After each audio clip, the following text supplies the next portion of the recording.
Hello everyone, welcome to Chetan Bharat Learning and welcome back to our series on Economic Survey 2021-22. Now Economic Survey के हम 4 chapters cover कर चुके हैं. आज है बारी चैप्टर नंबर 5 की, which relates to prices and inflation. तो पिछले पूरे साल जो लॉकडाउन का साल था, वैसे तो पिछले 2 साल लॉकडाउन के चल रहे हैं, second year of the lockdown जिसमें सेकेंड वेव आई थी, 2021-22 का जो साल है उसमें प्राइसेस एंड इन्फ्लेशन के क्या स्टैटिस्टिक्स रहे हैं, कैसे बिहेव करा है, कैसे सीपीआई ने बिहेव करा है, कैसे डब्ल्यूपीआई ने बिहेव करा है, और इन इन्फ्लेशन के जो सीपीआई बेस्ड इन्फ्लेशन थी या डब्ल्यूपीआई बेस्ड इन्फ्लेशन थी, इनके कारण क्या है, इनके मेजर ड्राइवर्स क्या थे. Alright, we will talk about all these things. ठीक है, और एंड में आपको कुछ क्वेश्चंस मिलेंगे, वो क्वेश्चंस इस चैप्टर से रिलेटेड होंगे, वो आपने आंसर करने हैं. Alright then, let's start with chapter number 5, prices and inflation. Now let's talk about introduction. पहले इंट्रोडक्शन देख लेते हैं इस चैप्टर की. देखो 2020 और 21 था ना, उसमें इन्फ्लेशन के लेवल्स नॉर्मल थे. फिर 2021-22 के भी जो सेकेंड वेव का साल था, राइट, उसमें भी इन्फ्लेशन के लेवल्स नॉर्मल थे, पर एंड के दिनों में इन्फ्लेशन बहुत ज्यादा बढ़ने लग गई थी. रिसेंटली इन्फ्लेशन का चैलेंज और बहुत ज्यादा बढ़ गया है. तो ये इन्फ्लेशन के कारण क्या रहे हैं? Due to COVID-19 related stimulus spending and rise in pent-up demand, global economy is starting to face the fresh challenge of inflation. देखो, लॉकडाउन के दौरान डिमांड रुकी हुई थी because people were not able to express their demand. सब कुछ ही lockdown है, तो फिर कैसे आप चीजें खरीदोगे, कैसे डिमांड बढ़ाओगे? नाउ अनलॉकिंग हो चुकी है ऑलमोस्ट सारी इकोनॉमीज में. इसकी वजह से डिमांड बढ़ती जा रही है. तो जो डिमांड रुकी हुई थी वो बढ़ती जा रही है, पेंट अप डिमांड बढ़ती जा रही है, राइट. प्लस इस दौरान जब ये लॉकडाउन चल रहा था, गवर्नमेंट ने भी अपनी स्पेंडिंग बहुत ज्यादा बढ़ा दी थी, जिसे हम फिस्कल स्टिमुलस कहते हैं. So because of fiscal stimulus, because of paint up demand and because of rise in energy prices, input prices, यानी कि मैन्युफैक्चरिंग इंडस्ट्री में जो भी रॉ मटेरियल यूज होते हैं उनके भी प्राइसेस का राइज होने लग गया. तो 3 फैक्टर्स हैं जिनकी वजह से इंफ्लेशन का अब इंपैक्ट हमें फील हो रहा है, बहुत ज्यादा इन्फ्लेशन हो रही है. One is fiscal stimulus bye governments, the other is rise in paint up demand and increase in commodity prices, input prices, जैसे कि क्रूड ऑयल के प्राइसेस बढ़ने लग गए, बेसिक मेटल के प्राइसेस बढ़ने लगे. दो वो जो कारण थे सप्लाई, जो बेसिक मेटल्स या क्रूड ऑयल के प्राइसेस बढ़ने के कारण थे, वो सप्लाई साइड से रिलेटेड है. ठीक है, फिस्कल स्टिमुलस और पेंट अप डिमांड तो demand side, demand pull inflation कर रहे हैं. जो कमोडिटीज हैं जैसे कि बेसिक मेटल्स, जो रॉ मटेरियल यूज होता है मैन्युफैक्चरिंग इंडस्ट्री में, या क्रूड ऑयल, ये सप्लाई साइड इन्फ्लेशन कर रहे हैं. खैर ओवरऑल इन्फ्लेशन बढ़ती जा रही है बिकॉज ऑफ दीज 3 फैक्टर्स. खैर some of the reasons for this are as following: surge in energy, food, non food and input prices. Input prices मतलब जो एज रॉ मटेरियल यूज होती हैं कमोडिटीज, उनके प्राइसेस बढ़ते जा रहे हैं, जिसकी वजह से सप्लाई साइड इन्फ्लेशन होती जा रही है, सप्लाई शॉक इन्फ्लेशन होती जा रही है, जिसे हम कॉस्ट पुश भी कहते हैं, right. Disruption in global supply chains and rising freight cost across the globe. पूरी जो सप्लाई चेन है वो डिसरप्ट हो चुकी है, प्लस ट्रांसपोर्टेशन कॉस्ट बहुत ज्यादा महंगी हो चुकी है बिकॉज शिप्स की अवेलेबिलिटी बहुत ज्यादा कम हो गई थी, प्लस कुछ पोर्ट्स बंद हो गए थे बिकॉज ऑफ द लॉकडाउन. तो पूरी सप्लाई चेन डिसरप्ट हो गई थी, जिसकी वजह से अगेन कॉस्ट पुश या सप्लाई शॉक इन्फ्लेशन हो रही है.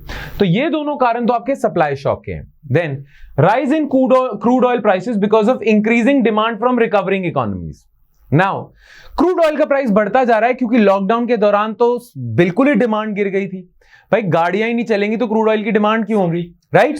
तो ये तो चल रहा था, आपका डिमांड बिल्कुल दबी हुई थी ड्यूरिंग लॉकडाउन, बट अनलॉकिंग शुरू हुई, डिमांड बढ़ने लग गई, और जो ओपेक कंट्रीज हैं, ऑयल प्रोड्यूसिंग एक्सपोर्टिंग कंट्रीज, जो ऑयल ज्यादा प्रोड्यूस करती हैं, उन्होंने भी अपनी सप्लाई रोकी हुई थी क्योंकि लॉकडाउन के दौरान प्राइसेस गिरे हुए थे.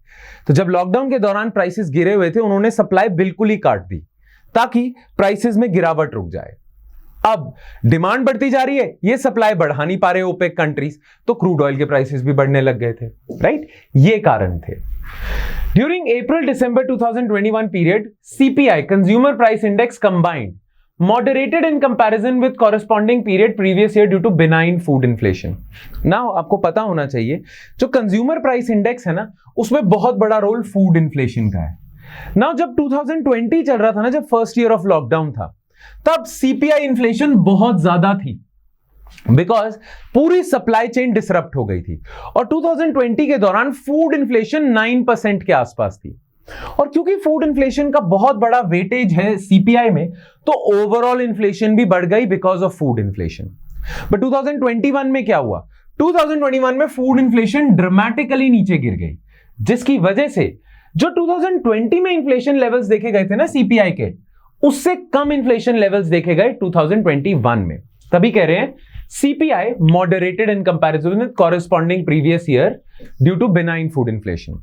अब फूड इन्फ्लेशन कम चल रही है, वेजिटेबल्स के प्राइसेस कम थे, अनियंस, पोटैटोज, इन सब के प्राइसेस अंडर कंट्रोल थे। हाँ, टोमेटो के प्राइसेस बढ़े हुए थे पिछले साल 2021 में। उसके कुछ सीजनल रीजंस हैं, कुछ अनटाइमली रेन्स हो गई प्रोड्यूसिंग स्टेट्स में। जो स्टेट्स टोमेटो प्रोड्यूस करती हैं वहां पे अनटाइमली रेन्स हो गई, जिसकी वजह से प्रोडक्शन रुक गई टोमेटोज की।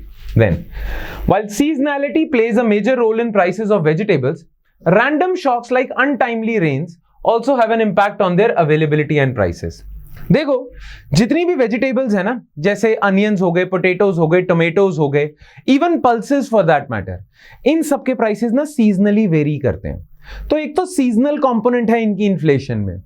दूसरा, कभी कभी कुछ ऐसे एक्सटर्नल फैक्टर्स हो जाते हैं जिसकी वजह से प्राइसेस बहुत ज्यादा बढ़ जाते हैं। वो एक्सटर्नल फैक्टर्स क्या हुए? जैसे अनटाइमली रेन्स। तो एक तो सीजनल फैक्टर है, एक एक्सटर्नल अनप्रिडिक्टेबल फैक्टर है जिसे हम एक्सोजेनस शॉक्स भी कह देते हैं। एक्सोजेनस शॉक्स, एक्सोजेनस शॉक मतलब एक्सटर्नल कुछ फैक्टर जो इन्फ्लेशन में रोल प्ले कर रहे हैं, एक्सोजेनस। एंडोजेनस मतलब इंटरनल। तो सीजनैलिटी तो होगा एंडोजेनस कॉज, एक्सोजेनस कॉज होगा untimely rains, outside factors. A strong network of cold storage chains well supported by effective transport infrastructure is needed to stabilize the prices of such perishable commodities. ये तो natural सी बात है। देखो, untimely rains हो गई तो इस वजह से टोमेटो की सप्लाई कम हो गई।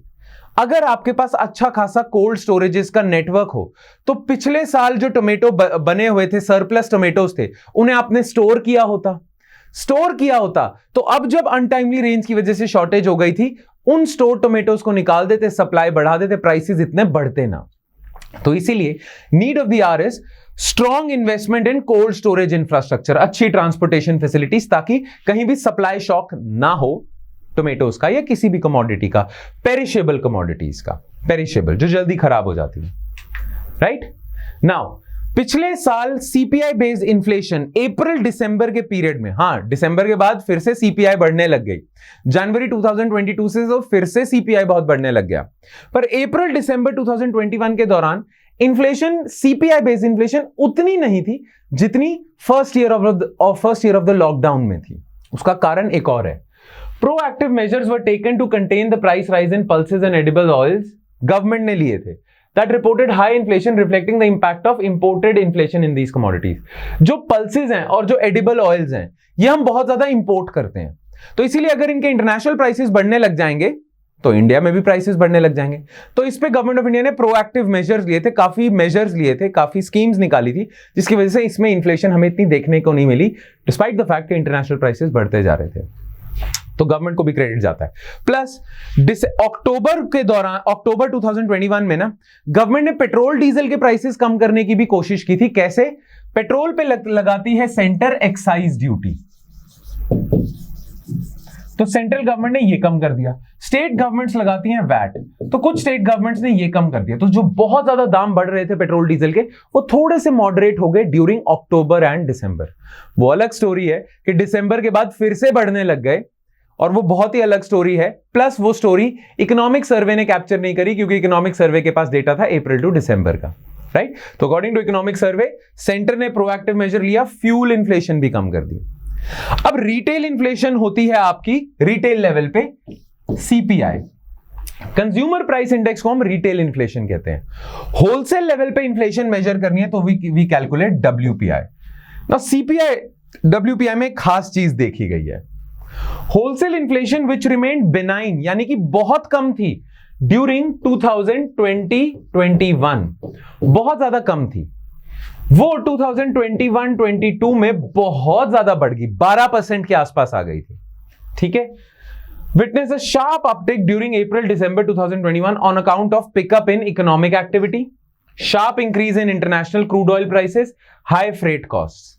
Now wholesale inflation बहुत ज्यादा बढ़ गई क्योंकि पेट्रोल डीजल के प्राइसेस बहुत ज्यादा बढ़ गए, क्रूड ऑयल के, ठीक है, सप्लाई चेन डिसरप्शंस चल रही थी और डिमांड बढ़ रही थी इकोनॉमिक एक्टिविटी की वजह से।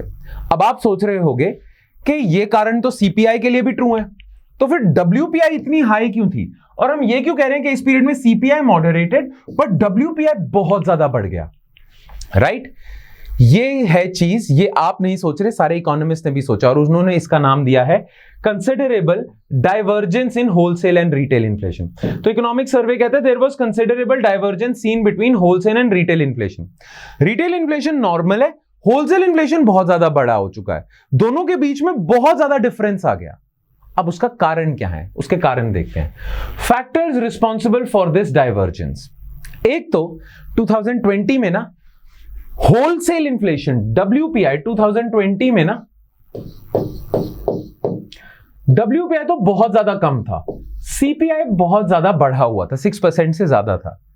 तो बिकॉज 2020 में डब्ल्यूपीआई इतना कम था, बहुत ज्यादा कम था, कि 2021 में परसेंटेज की फॉर्म में हमें ज्यादा दिख रहा है, that is low base effect.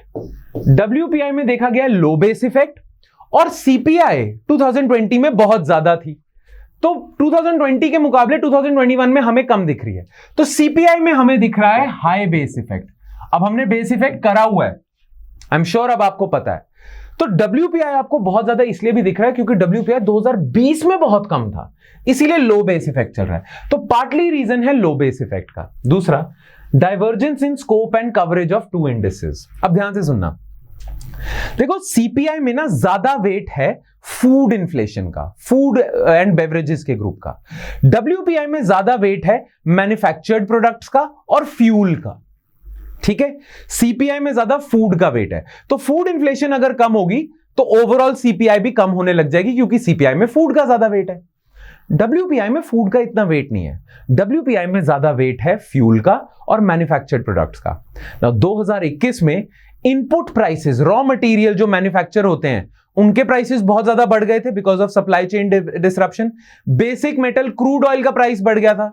तो जिस चीज का वेट फ्यूल और मैन्युफैक्चर्ड प्रोडक्ट्स, जिस चीज का वेट डब्ल्यूपीआई में ज्यादा है उन चीजों में इंफ्लेशन हो रही थी तो डब्ल्यूपीआई बढ़ रहा था, और जिस चीज का वेट सीपीआई में ज्यादा है फूड, उसके प्राइसेस बढ़ नहीं रहे थे, उसमें इंफ्लेशन बहुत ज्यादा कम थी। इसीलिए वेटेज की वजह से दोनों में फर्क दिख रहा है। जिस चीज में इंफ्लेशन हो रही थी, जिस चीज में इंफ्लेशन ज्यादा हो रही थी उसका वेट डब्ल्यूपीआई में ज्यादा है, और जिस चीज में इंफ्लेशन कम थी फूड, उसका सीपीआई में ज्यादा वेट है। तो एलोकेशन ऑफ वेट एक रीजन है।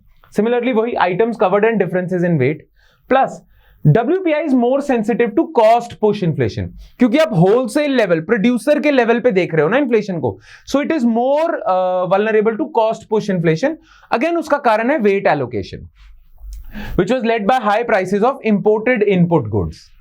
Input goods मतलब intermediate goods, raw material जो यूज होता है, ठीक है। With the gradual waning of base effect, अब ये base effect जो है ये इसी साल रहना है, ठीक है ना। 2020 में प्राइस कम था, उसका इंपैक्ट आपको 2021 में दिखेगा, पर बेस इफेक्ट का जो इफेक्ट है वो कम होता जाएगा। तो जैसे जैसे लो बेस इफेक्ट का इफेक्ट कम होता जाएगा, सीपीआई और डब्ल्यूपीआई पास पास आते जाएंगे। तो फ्यूचर में इतनी डाइवर्जेंस आपको दिखेगी नहीं, दोनों में पास पास आते जाएंगे, ठीक है। नाउ इंट्रोडक्शन वाला part is done. Now let's talk about global inflation. सबसे पहले बात करते हैं कि इंडिया में भी जो इन्फ्लेशन हो रही है that is just one part of overall global inflation. पूरी दुनिया में इन्फ्लेशन होती जा रही है। Two factors gave rise to inflation in both advanced economies and emerging market and developing economies. दो फैक्टर्स हैं जिनकी वजह से पूरी दुनिया में इन्फ्लेशन बढ़ती जा रही है। एक, कोविड-19 रिलेटेड स्टिमुलस स्पेंडिंग, जिसे हम फिस्कल स्टिमुलस कहते हैं। गवर्नमेंट ने अपनी स्पेंडिंग इतनी ज्यादा बढ़ा दी कि ओवरऑल डिमांड गवर्नमेंट ने बढ़ा दी। कंज्यूमर्स ने इतनी डिमांड नहीं बढ़ाई हुई थी जितनी गवर्नमेंट ने खर्चे कर करके डिमांड बढ़ा दी। तो फिस्कल स्टिमुलस था, paint up demand fuelling consumer spending. So in the advanced economies, inflation has increased from 0.7% in 2020 to around 3.1%. यानी कि आप सोचो अराउंड 4 टाइम्स इंफ्लेशन के लेवल्स हो गए एडवांस कंट्रीज में। However, in comparison with many EMDEs, emerging market and advanced economies, retail inflation in India remained range bound. अब इसका मतलब क्या है? कह रहे हैं कि पूरी दुनिया में इन्फ्लेशन बहुत ज्यादा है, पर इंडिया में अगेन अगर हम अप्रैल दिसंबर पीरियड की बात करें, अप्रैल दिसंबर 2021, बाद की नहीं, बाद में तो इन्फ्लेशन इंडिया में भी बहुत बढ़ गई, पर इस दौरान बाकी कंट्रीज में जहां इन्फ्लेशन बढ़ रही थी, चाहे वो एडवांस्ड हो या इमर्जिंग हो, इंडिया में इन्फ्लेशन रेंज बाउंड रही। रेंज बाउंड मतलब आरबीआई ने सेट की हुई है ना कि इन्फ्लेशन को, CPI based inflation, retail inflation को हमने इसके बीच में रखना है, तो इसके बीच में रही 4.9% इन नवंबर 2021 and 5.6% in 2021। That means it was less than 6%, दो दिसंबर के जस्ट बाद जनवरी में 6% से ज्यादा होगी। अब इसका कारण क्या बता रहा है इकोनॉमिक सर्वे, कि बाकी दुनिया में इन्फ्लेशन ज्यादा है, इंडिया में रेंज के अंदर है because of proactive steps taken by government. दो अगेन आई विल रिपीट, दिसंबर के जस्ट बाद ये भी चीज नहीं रही। ठीक है, अब देख सकते हो यूएस, यूके, ब्राजील वगैरह में बहुत ज्यादा इन्फ्लेशन के लेवल्स हैं। पिछले 30 सालों में यूके ने इतनी इन्फ्लेशन नहीं देखी जितनी अब वो अब देख रहा है, बहुत ज्यादा इन्फ्लेशन है। अच्छा, ग्लोबल इन्फ्लेशन देख लिया, अब डोमेस्टिक इन्फ्लेशन देख लेते हैं, इंडिया में इन्फ्लेशन के levels. Retail inflation was slightly above 6% during 2020-21। 2020 में सीपीआई इन्फ्लेशन ज्यादा थी, तभी तो मैंने कहा ना high base effect, due to supply chain disruptions caused by lockdown, supply chain ही रुक गई। Retail inflation during 2021-22 April December stood at 5.2%। तो जहां 2020 में मोर देन 6% थी, 2021 के इस पीरियड में 5.2% हो गई। एक तो रेंज में आ गई, दूसरा तभी तो हम कह रहे हैं मॉडरेट हो गई। पिछले साल ज्यादा थी, इस साल कम होगी, तो मॉडरेशन आ गई। पर यह मॉडरेशन रिटेल इन्फ्लेशन में देखी गई है, सीपीआई वाली इन्फ्लेशन। डब्ल्यूपीआई इन्फ्लेशन की हम बात करें, होलसेल इन्फ्लेशन, तो उसमें मॉडरेशन नहीं, उसमें एक्सेलरेशन देखी गई है। Wholesale inflation after remaining benign, that means very low during the previous financial years, showcased the sharp uptick during 2021-22। अब इसके रीजंस क्या बताए जा रहे हैं, आगे हम डिटेल में डिस्कस करेंगे क्या रीजंस है बहुत हाई होलसेल इन्फ्लेशन के। Major reasons for the rise in WPI based inflation is low base effect, हम कर चुके हैं, प्लस हमने बात करी है कि ज्यादा वेटेज डब्ल्यूपीआई में है इनपुट मटेरियल्स का, रॉ मटेरियल्स जो मैन्युफैक्चरिंग में यूज होते हैं, तो मैन्युफैक्चरिंग रॉ मटेरियल्स या मैन्युफैक्चरिंग सेक्टर का वेट ज्यादा है, फ्यूल का वेट ज्यादा है, फूड का वेट कम है, और इन्हीं चीजों में इन्फ्लेशन हुई है। राइट, क्रूड ऑयल का प्राइस बढ़ा था, तो एक तो लो बेस इफेक्ट था, राइजिंग इनपुट कॉस्ट है and rising global commodity prices, इनकी वजह से इन्फ्लेशन बहुत ज्यादा बढ़ गई। ऑलराइट, ठीक है, चलो now current trends in inflation and it's drivers. Overall India में क्या इन्फ्लेशन चल रही है, वही सारी बातें रिपीट होंगी, देखना। पहले हम देखते हैं रिटेल इन्फ्लेशन को। Now, average retail inflation in April-December 2021 has declined to 5.2% as against 6.6% in April-December 2020. तो corresponding period previous year में 6.6 थी, तो moderate होगी। The moderation in inflation during this period was mainly due to decline in food inflation. और क्योंकि CPI में food inflation का ज्यादा वेट है, close to 45.9%, 46% वेट फूड का ही है, तो फूड जब बहुत कम जाएगा, ओवरऑल CPI कम चला जाएगा। It average around, food inflation जो थी ना, जो हम मेजर करते हैं कंज्यूमर फूड प्राइस इंडेक्स से, वो 2.9% थी, जबकि 2020 में वो 9.1% थी, तो ऑब्वियसली मॉडरेशन होनी है।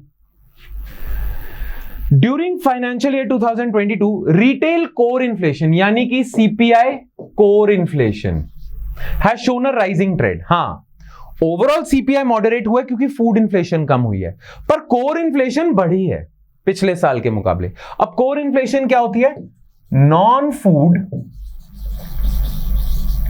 Non fuel component of inflation, non food non fuel component. बस एक चीज याद रखना, सीपीआई में जो हम कोर इन्फ्लेशन मेजर करते हैं उसमें मैंने बोला है नॉन फूड, तो फूड हटा दो, फ्यूल भी हटा दो, पर सारा फ्यूल नहीं हटा सकते।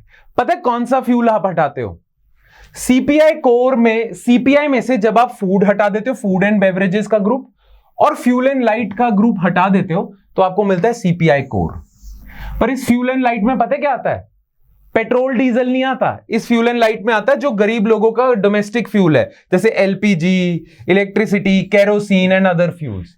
ये फ्यूल्स आएंगे फ्यूल एंड लाइट में। जो petrol and diesel use for vehicles है वो नहीं आता। इसका मतलब क्या है कि सीपीआई कोर में क्या क्या नहीं है? फूड नहीं है और केरोसिन वगैरह वाला फ्यूल नहीं है। पेट्रोल डीजल है इसमें, ये याद रखना। जनरली जब हम कहते हैं ना non food non fuel component of inflation, तो हम कहते हैं कि पेट्रोल डीजल भी हटा दो सीपीआई से, तब कोर इन्फ्लेशन मिलता है ना। फूड हटा दो और ये केरोसिन वगैरह वाला फ्यूल हटा दो, पेट्रोल डीजल कोर में है। अब आप सोचो, ओवरऑल सीपीआई तो कम हुआ बिकॉज फूड इन्फ्लेशन ही गिर गया, ये भी सस्ती हुई चीजें, पर पेट्रोल डीजल के प्राइसेस तो बढ़े। और सीपीआई कोर में petrol diesel use for vehicles included होता है। हां, केरोसिन वगैरह नहीं इंक्लूडेड होता, वो फ्यूल हटा देते हो, ठीक है। तो इस वजह से पिछले साल पेट्रोल डीजल के प्राइसेस बढ़े थे, इस वजह से कोर इन्फ्लेशन भी बढ़ी है। Make sense? ठीक है। तो ये एक प्रॉब्लम कहते हैं कि पेट्रोल डीजल यूज फॉर वो नहीं आप फ्यूल एंड लाइट की कैटेगरी में रखते। आपको पता है जो सीपीआई में डिफरेंट कैटेगरीज हैं, फूड एंड बेवरेजेस एक ग्रुप है, फ्यूल एंड लाइट एक ग्रुप है, दूसरा है मिसलेनियस ग्रुप, उसमें पेट्रोल डीजल डाला हुआ है आपने, और वो मिसलेनियस इसमें इंक्लूडेड होता है कोर में।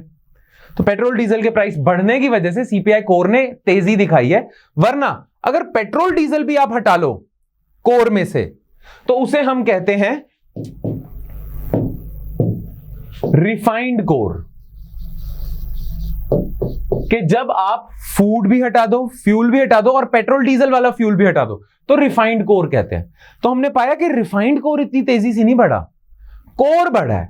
दैट मींस कोर जो बढ़ रहा है वो पेट्रोल डीजल की वजह से ही बढ़ रहा है, बस यही चीज, ठीक है। यही चीज देखना, रिफाइंड कोर नीचे है, कोर ऊपर है, अगेन पेट्रोल डीजल रीजन है, ठीक है। बाकी ये टेबल दिया हुआ है कि सीपीआई में क्या क्या इंक्लूडेड, आप देखना। फूड एंड बेवरेजेस का एक ग्रुप है, cereal products, meat, fish, egg, fruits, pulses, fuel and light, miscellaneous group, बहुत सारे ग्रुप्स दिए हुए हैं, कौन से और उनके वेट्स दिए हुए हैं, सारे रटने की जरूरत नहीं है, बस देख लेना एक बारी।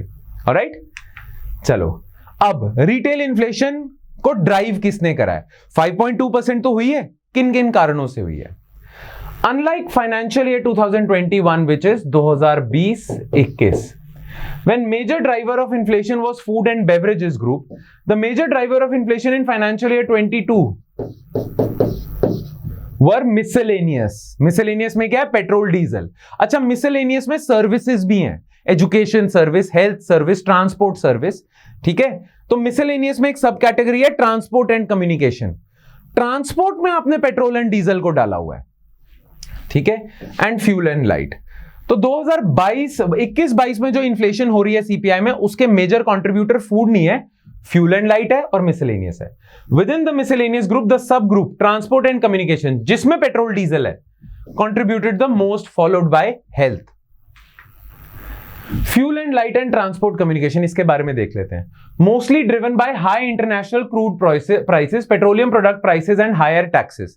अच्छा, सरकार ने एक्साइज ड्यूटी भी ज्यादा रखी हुई थी, अक्टूबर में काटी है, उससे पहले तो ज्यादा रखी हुई थी, वैट भी स्टेट्स ने ज्यादा रखा हुआ था, प्राइसेस पेट्रोल डीजल के ज्यादा थे, इस वजह से ट्रांसपोर्ट एंड कम्युनिकेशन बढ़ गया, जिसकी वजह से मिसलेनियस कैटेगरी बढ़ गई, जिसकी वजह से सीपीआई बढ़ गया। The major reason for rising crude prices was because the unwinding of production cuts. जो लॉकडाउन, फर्स्ट लॉकडाउन के दौरान प्राइसेस में गिरावट रोकने के लिए ओपेक कंट्रीज ने सप्लाई रोक दी थी ना। अब जब प्राइसेस ठीक हो रहे हैं तो ओपेक कंट्रीज सप्लाई नहीं बढ़ा रही, तो डिमांड बढ़ती जा रही है बिकॉज ऑफ अनलॉकिंग, सप्लाई बढ़ा नहीं रहे, तो प्राइसेस बढ़ते जा रहे हैं। Since second half of October 2021, crude prices softened due to the following reasons. दो अक्टूबर 2021 से क्रूड प्राइसेस सॉफन हो गए, क्यों? Rising covid cases in Europe. Internationally crude oil के प्राइसेस थोड़े कम होने लग गए अक्टूबर से, क्यों? क्योंकि कोविड-19 के केसेस, ओमिक्रॉन आना शुरू हो गया था यूरोप में, तो यूरोप में लॉकडाउन लगने शुरू हो गए, फिर डिमांड गिर गई। Release of crude oil from strategic reserves of USA. USA के पास कुछ स्ट्रेटेजिक रिजर्व्स पड़े थे पेट्रोल के, उन्होंने मार्केट में निकाल दिए, तो इससे सप्लाई बढ़ गई क्रूड ऑयल की, प्राइस कम आ गए। And countries plus cut in excise duty and VAT, plus Bharat सरकार ने वैट और एक्साइज ड्यूटी कम कर दी, तो इंडिया में भी क्रूड के प्राइसेस कम होने लग गए। अच्छा, ये फूड एंड बेवरेजेस में है oils and fats, edible oils, fats, contributed around 60% of food and beverages inflation despite having weight only 7.8%. अच्छा, ये कुछ फैक्ट्स हैं कि जो एडिबल ऑयल्स है ना, ज्यादातर इंडिया, जितने भी इंडिया में एडिबल ऑयल्स हैं 60% इंडिया इंपोर्ट करता है, और उसमें भी सबसे ज्यादा इंडिया पाम ऑयल इंपोर्ट करता है। अब इंटरनेशनली अगर पाम ऑयल के प्राइसेस बढ़ने लग जाएंगे तो इंडिया में भी एडिबल ऑयल्स के प्राइसेस बढ़ने लग जाएंगे। यही चीज दी हुई है इसमें बस, ठीक है। एक फूड एंड एग्रीकल्चरल ऑर्गेनाइजेशन का एक इंडेक्स है, उस इंडेक्स में भी इंटरनेशनली बहुत ज्यादा प्राइसेस बढ़ रहे हैं एडिबल ऑयल्स के, वो भी पता चला है। तो इंडिया में जितनी भी फूड इन्फ्लेशन हुई है, चाहे 2.9% हुई है, उसमें भी ज्यादा बड़ा रोल है ऑयल्स एंड फैट्स का, और उसमें भी एडिबल ऑयल्स का, और एडिबल ऑयल्स में भी पाम ऑयल का। और पाम ऑयल का इसलिए बढ़ रहा है प्राइस क्योंकि इंटरनेशनल प्राइस बढ़ रहा है। ऑलराइट, हाँ, ये देखना, ये कुछ स्क्रीनशॉट मैंने लिए हैं इकोनॉमिक सर्वे से, ये आप देख लेना। ये बात कर रहे हैं वेजिटेबल्स के प्राइसेस में बढ़ोतरी, कि टोमेटो के प्राइस क्यों बढ़े, अनियंस के क्यों बढ़ रहे हैं, ये वो सारी चीजें हैं, ठीक है। नाउ सीपीआई में रूरल और अर्बन इन्फ्लेशन के बीच में भी फर्क आया। आपको पता है ना, सीपीआई 3 तरीके की निकलती है, CPI combined, CPI rural, CPI urban, है ना। तो सीपीआई रूरल और सीपीआई अर्बन में भी खासे डिफरेंस आने लग गए थे। उसके कारण क्या है? High differential between rural and urban inflation during July 2018 to December 2019 was majorly due to differential rates of food inflation. दोनों में फूड इन्फ्लेशन के रेट्स अलग थे, इधर ज्यादा थी, इधर कम थी। द गैप हाउएवर डिक्लाइंड इन 2020 में ये गैप कम हो गया, 2021 में फिर बढ़ गया। Two main divergence points were observed 2021 के ड्यूरिंग नवंबर 2020 टू मार्च 2021, इसमें दोनों में गैप बढ़ा है, रूरल अर्बन इन्फ्लेशन में। और आपका सितंबर वाले एरिया, सितंबर वाला भी है, यहां पे दिया नहीं हुआ, नोट्स में आपको मिल जाएगा। पिछले साल 2 ऐसे समय आए थे जब दोनों के बीच में गैप बढ़ गया था। अगेन, रूरल और अर्बन इन्फ्लेशन के बीच में जब भी गैप बढ़ता है ना, उसका कारण फूड इन्फ्लेशन ही होता है। तो कभी भी ये क्वेश्चन आ जाए ना, that there has been considerable divergence between CPI rural and CPI urban, what is the major driver? Food inflation, ठीक है। चलो, अब हम आ जाते हैं wholesale inflation पे। Now WPI remained high and showed an increasing trend during 2021-22 as compared to previous years, और ये हम डिस्कस कर चुके हैं, partly because of low base effects within the primary articles group। अब WPI के अपने ग्रुप से अपने वेट्स हैं, प्राइमरी आर्टिकल्स का ग्रुप है ना, जिसमें basic metals, crude oil, iron and steel वगैरह है। तो क्रूड पेट्रोलियम नेचुरल गैस सब group has witness very high inflation, stood at 55.7%। Similarly primary articles का जो ग्रुप है WPI में, जैसे फूड एंड बेवरेजेस ग्रुप है आपका CPI में, वैसे प्राइमरी आर्टिकल्स का जो ग्रुप है WPI में, उसमें मिनरल्स के, बेसिक मेटल्स के भी प्राइसेस बहुत ज्यादा बढ़े हैं, इसीलिए ओवरऑल WPI बढ़ा है। तो लो बेस इफेक्ट प्लस जिन जिन चीजों का WPI में वेट ज्यादा, उन चीजों के प्राइसेस बढ़े। Alright, within manufactured food products edible oils were a major contributor. ये तो हम देख ही चुके हैं, इंटरनेशनली एडिबल ऑयल के प्राइसेस बढ़ गए, तो WPI में भी वो देखा गया। As mentioned earlier, the high import dependence on edible oils has meant that high international prices in these products are also reflected in domestic prices। Natural सी बात है। Inflation in manufacture of textiles also remained high। चलो, textile products में भी inflation high चल रही थी। खैर, WPI high जो चल रहा है उसके मेजर 3 कारण हैं, low base effect, high prices in energy, crude oil के, and basic metals input goods के प्राइसेस में rise because of supply chain disruptions. ये रीजन थे, ठीक है। ये आप देख सकते हो, food, all commodities, non manufactured, ये शीट है, ऑलराइट, स्क्रीनशॉट है। ऑलराइट, चलो, ये WPI के डिफरेंट ग्रुप्स हैं, जैसे primary articles, food articles, cereals. यहां देखना, जो CPI है ना, उसमें फूड आर्टिकल्स का वेट है 46%, यहां पे है 15% बस। तो फूड इन्फ्लेशन अगर कम होगी तो ज्यादा CPI कम दिखेगा, WPI पे इतना फर्क नहीं पड़ेगा, ठीक है, यही कारण है।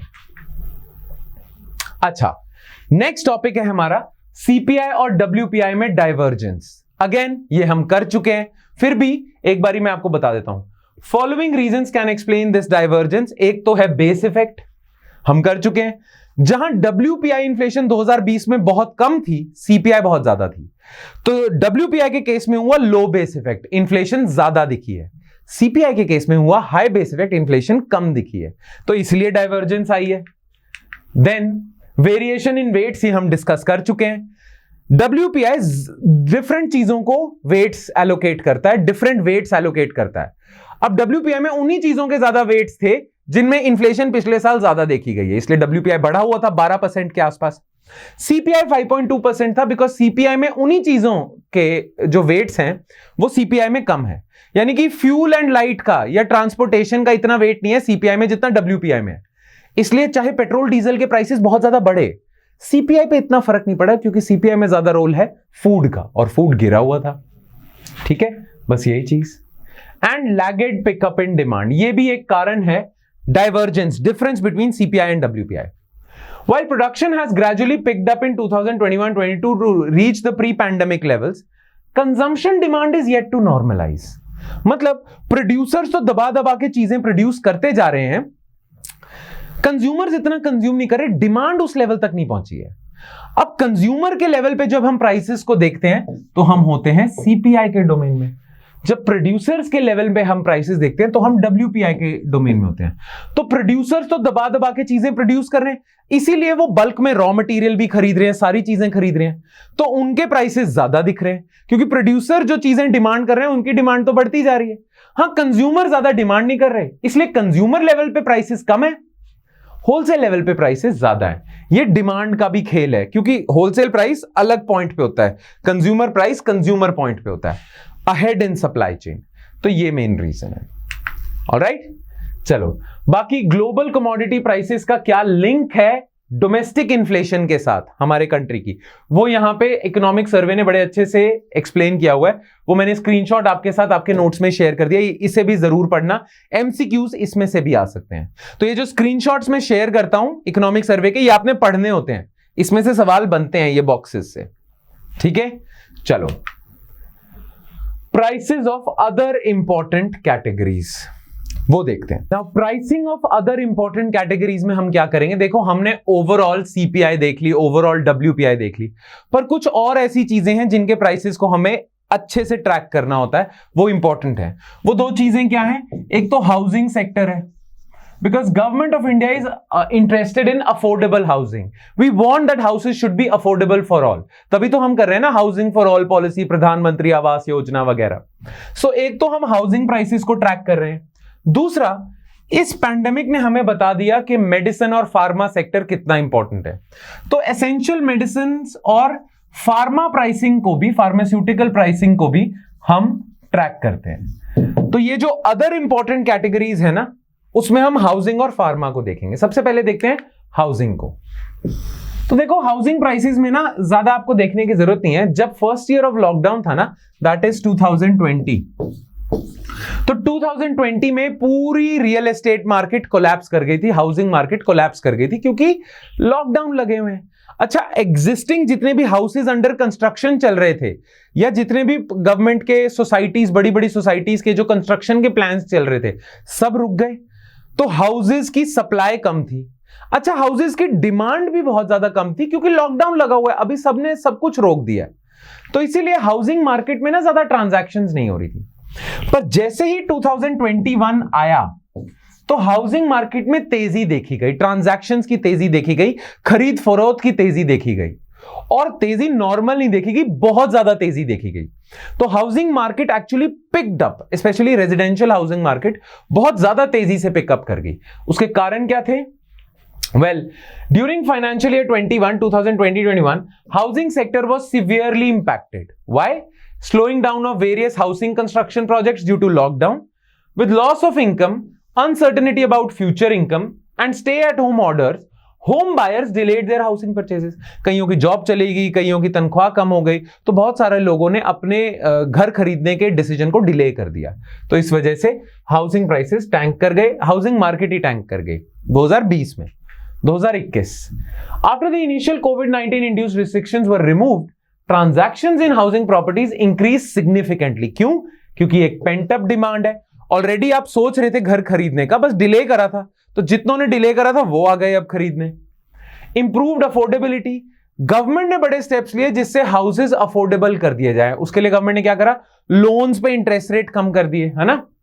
So improved affordability of houses in response to actions taken by the government like lower interest rates, cut in circle rates, जो रियल एस्टेट मार्केट में सर्कल रेट होते हैं। देन गवर्नमेंट ने टैक्सेस कम कर दिए, स्टैंप ड्यूटी कम कर दी, तो affordable हो गए हाउसेस, और ज्यादा डिमांड बढ़ गई।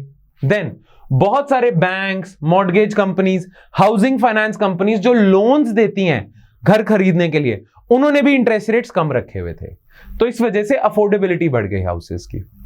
खैर, एक इंडेक्स के बारे में आपको पता होना चाहिए विच इज कॉल्ड रेजिडेक्स।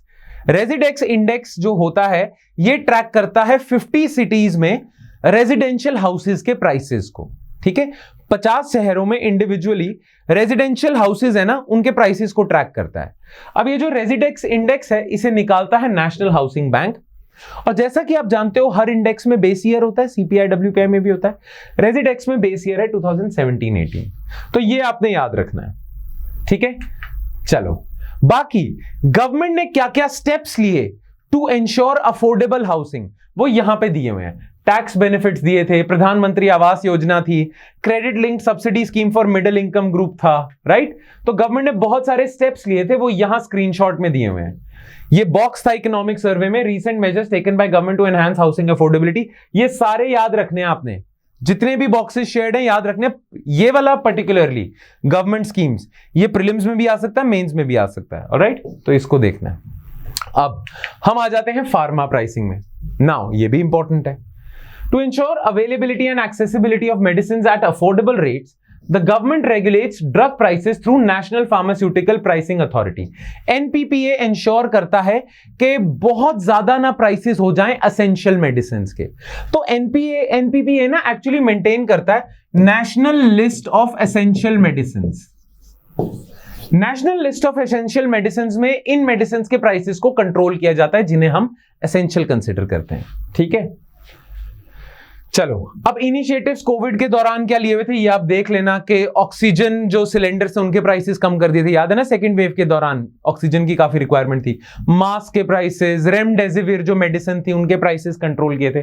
तो ये बहुत सारे स्टेप्स लिए थे गवर्नमेंट ने। ठीक है, pulse oximeter, glucometer, blood pressure meter, इन सबके प्राइसेस कम कर दिए।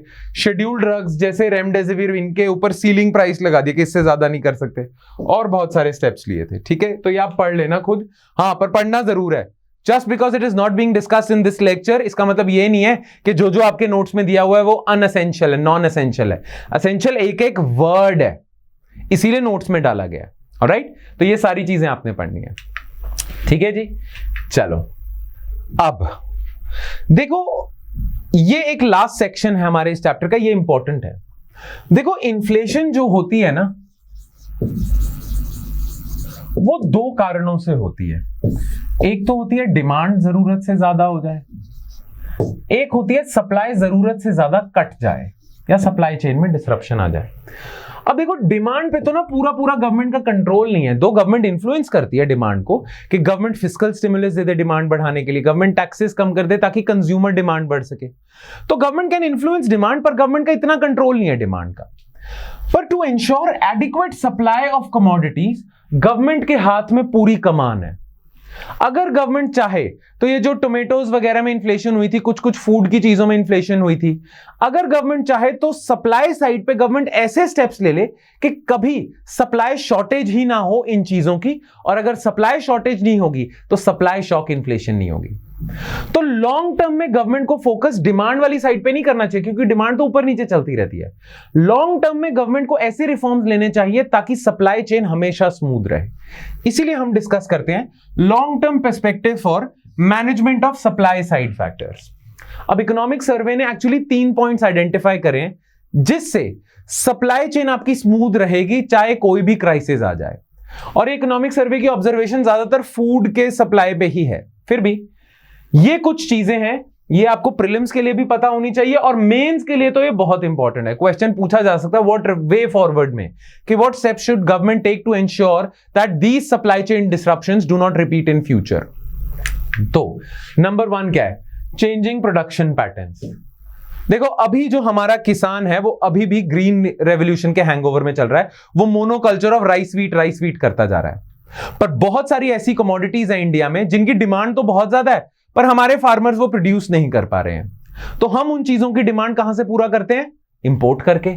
जैसे कि एडिबल ऑयल्स बहुत ज्यादा इंपोर्ट करते हैं हम, राइट, पल्सेस हम बहुत ज्यादा इंपोर्ट करते हैं, तो प्रोडक्शन पैटर्न चेंज करना पड़ेगा.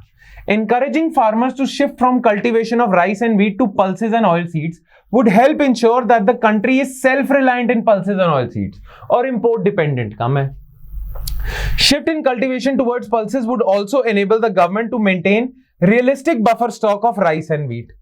अच्छा, अभी गवर्नमेंट के पास जो राइस एंड व्हीट का बफर स्टॉक है वो ओवरऑल ओवरफ्लो करता जा रहा है, ऑलरेडी ओवरफ्लो कर रहा है, यानी जरूरत से ज्यादा राइस एंड व्हीट हम परचेज करते जा रहे हैं, राइट. तो अब फार्मर्स अगर राइस व्हीट से कम होंगे, हटेंगे, तो बफर स्टॉक आपका राइस व्हीट का नॉर्मल रहेगा और पल्सेस की प्रोडक्शन बढ़ जाएगी, हम इंपोर्ट पे कम डिपेंडेंट होंगे. Recently, government has been prioritizing increasing production of pulses and oilseeds through area expansion, productivity through HYV seeds, MSP support and procurement.